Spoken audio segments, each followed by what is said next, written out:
Well, hello, my lovely lilies, and happy Thanksgiving. We all know the story of Thanksgiving, or at least the story that we're told in school. But what if I told you what you know isn't really true? Here for your listening pleasure tonight is the native perspective, the true story of Thanksgiving, told from the Wampanoag side of the story. Without further ado, close the blinds. Dim those lights, cuddle under your favorite blanket, and let's begin. All too often, the story of the 1621 Thanksgiving is told from the Pilgrim's point of view, and when the Wampanoag who partook in the feast too are included, it is usually in a brief or distorted way. In search of the Native American perspective, we look to Plymouth, where the official first Thanksgiving took place, and where today the Wampanoag side of the story can be found. Plymouth Plantation is one of Plymouth's top attractions, and probably the place to go for the first Thanksgiving story. It is a living museum, with its replica 17th century Wampanoag home site, a representation of the home site used by Habermock, who served as emissary between the Wampanoag and Pilgrims, and staffed by 23 Native Americans, mostly Wampanoag, 17th century English village, and the Mayflower too, a replica of the ship that brought the Pilgrims to Plymouth. According to Plymouth Plantation timeline, the Mayflower arrived at Plymouth Harbor on December 16, 1620. The Pilgrims settled in an area that was once Patuxet, a Wampanoag village abandoned 4 years prior after a deadly outbreak of plague brought by European traders who first appeared in the area in 1616. The museum's literature tells that before 1616, the Wampanoag numbered 50,000 to 100,000, occupying 69 villages scattered throughout southeastern Massachusetts and eastern Rhode Island. The plague, however, killed thousands, up to 2/3 of them. Many also had been captured and sold as slaves.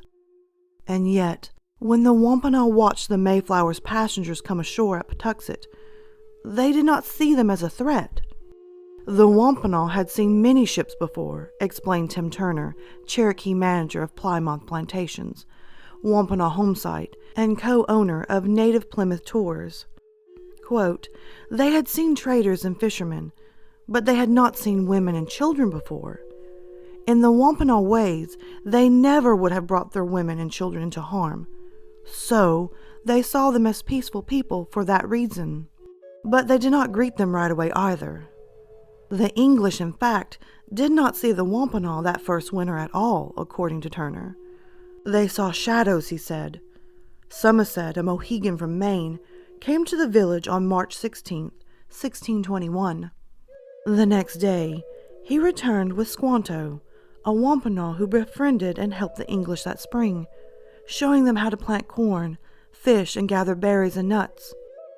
That March, the Pilgrims entered into a treaty of mutual protection with Massasoit, the Pokanoket Wampanoag leader. Turner said, "What most people do not know about the first Thanksgiving is that the Wampanoag and Pilgrims did not sit down for a big turkey dinner, and it was not even an event that the Wampanoag knew about or were invited to in advance." In September/October 1621, the Pilgrims had just harvested their first crops, and they had a good yield. They sent 4 men on fowling, which comes from the one-paragraph account by Pilgrim Edward Winslow, one of only 2 historical sources of this famous harvest feast. Winslow also stated, "We exercised our arms." Most historians believe what happened was Massasoit got word that there was a tremendous amount of gunfire coming from the Pilgrim village. Turner said, so he thought that they were being attacked and he was going to bear aid. When the Wampanoag showed up, they were invited to join the Pilgrims in their feast, but there was not enough food to feed the chief and his 90 warriors. He, Massasoit, sends his men out, and they bring back 5 deer, which they present to the chief of the English town, William Bradford. So, there is this whole ceremonial gift-giving as well. When you give it as a gift, it is more than just food, said Kathleen Wall, a colonial foodways culinary at Plymouth Plantation. The harvest feast lasted for 3 days. What did they eat? Venison, of course. And Wall said not just a lovely roasted joint of venison, but all the parts of the deer were on the table, and who knows how many sorts of ways. Was there turkey? Fowl is mentioned in Winslow's account, which puts turkey on Wall's list of possibilities. She also stated that there probably would have been variety of seafood and waterfowl, along with maize bread, pumpkin, and other squashes. It was nothing at all like the modern Thanksgiving, she said. While today, Thanksgiving is one of our nation's favorite holidays, unfortunately sandwiched in between Halloween and Christmas, Thanksgiving has a far different meaning for many Wampanoag, who now number between 4,000 and 5,000, Turner said. For the most part, Thanksgiving itself is a day of mourning for Native people, not just the Wampanoag people. At noon on every Thanksgiving Day, hundreds of Native people from around the country gather at Coles Hill, which overlooks Plymouth Rock, for the National Day of Mourning. It is an annual tradition started in 1970, when Wampanoag Wamasuta, known as Frank James, was invited by the Commonwealth of Massachusetts to give a speech at an event celebrating the 350th anniversary of the Pilgrims' arrival, and then he was disinvited after the event organizers discovered his speech was one of outrage over the atrocities and broken promises his people endured. On the Wampanoag welcoming and having friendly relations with the Pilgrims, James wrote in his undelivered speech, "This action by Massasoit was perhaps our biggest mistake. We, the Wampanoag, welcomed you, the white man, with open arms, little knowing that it was the beginning of the end."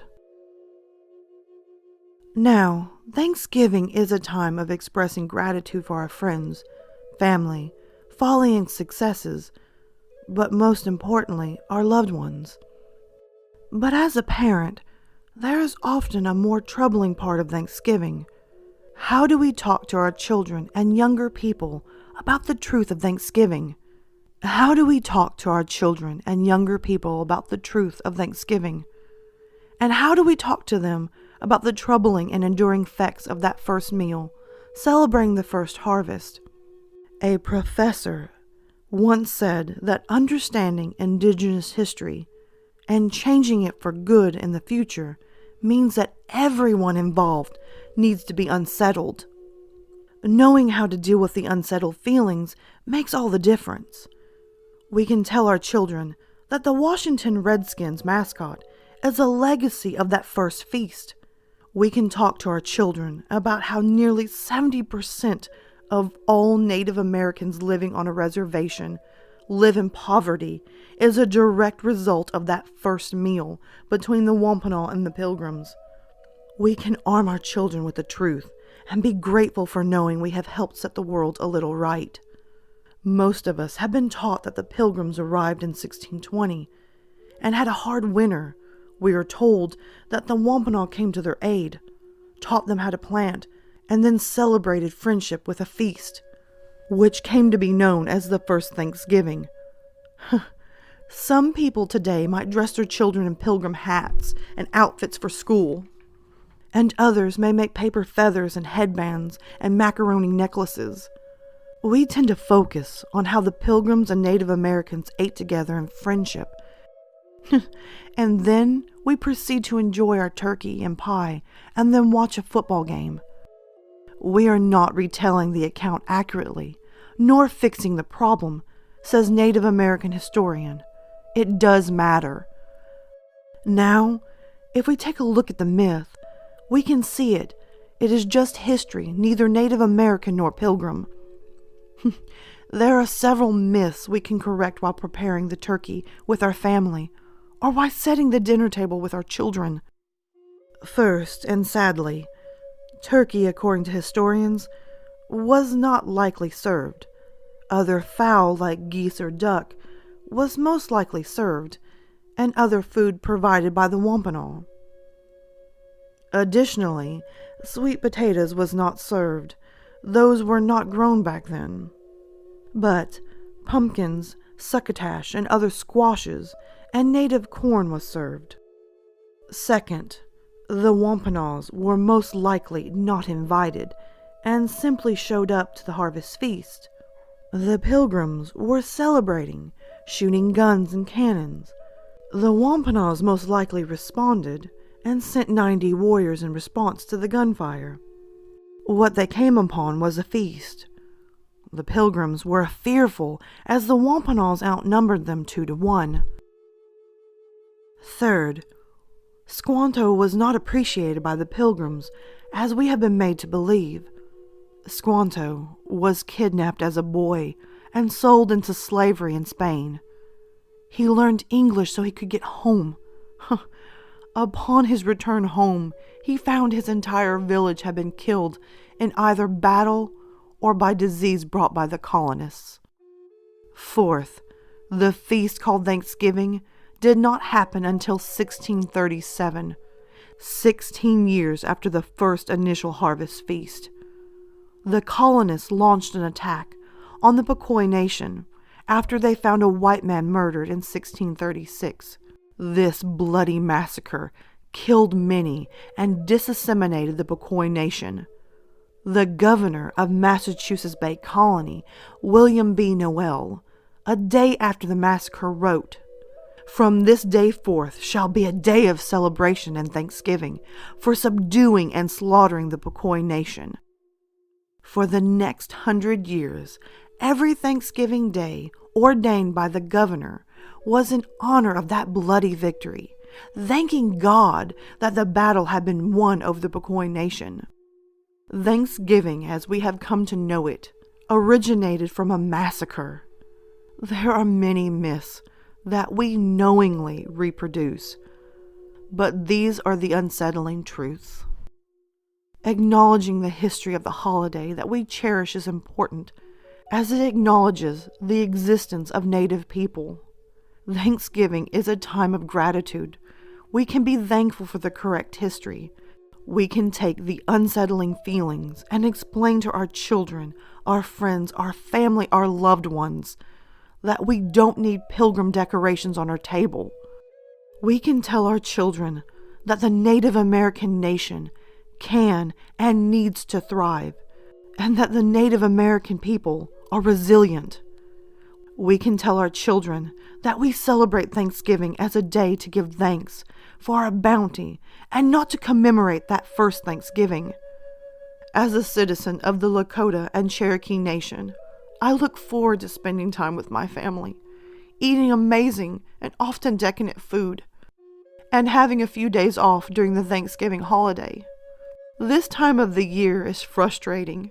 It says to millions of indigenous people and myself that our history does not matter anymore, that we are invisible, that we no longer exist. But we can do something about it, and I urge you, we can start in our homes, around our Thanksgiving table, and speak the truth to our family.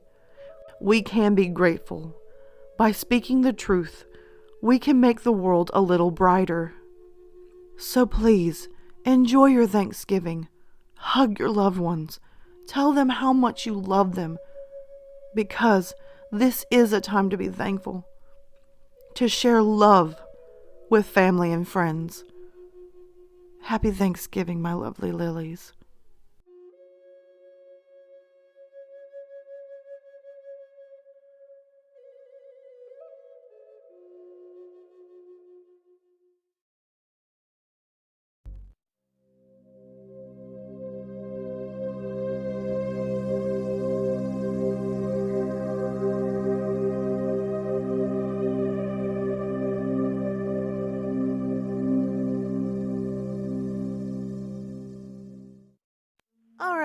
lovely lilies.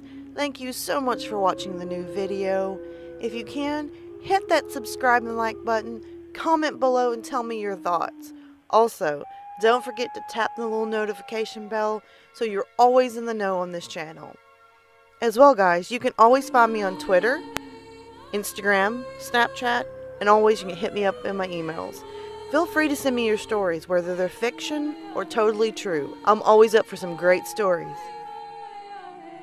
And oh, by the way, until next time, sweet dreams.